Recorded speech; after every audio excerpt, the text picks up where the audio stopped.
कामाख्यानगर उपखंडर जयपुरा काटेणी पंचायतर बेलबसंत ग्राम में बीजेपी एक कर्मी सम्मेलन अनुष्ठित होता बेले एथिरे शताधिक लोक बीजेपी मिशिले। बेलबसंत ग्राम अनुष्ठित कर्मी सम्मेलन में परजंग विधायक विभूतिभूषण प्रधान जोगदे प्रधानमंत्री नरेंद्र मोदी मुख्यमंत्री मोहन चरण माझी नेतृत्व में होता कार्य उपर आलोकपात करते। जिला सभापति रासबिहारी बेहेरा जोगदे दलीय कर्मी माने केंद्र और राज्य सरकार पक्षर प्रदत्त योजना गुड़िक ग्रामांचल में प्रचार प्रसार दिगरे पदक्षेप नेबा सकाशे आलोकपात करथिले।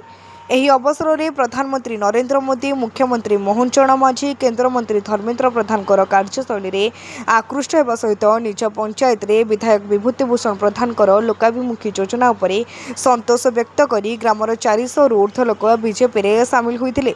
एथिरे परजंग पंचायत समितिर उपाध्यक्षा यशस्विनी राउत, जिला कार्यकारिणी सदस्य बसंत कुमार साहू, परजंग मंडल प्रभारी दयानिधि साहू प्रमुख उपस्थित थे।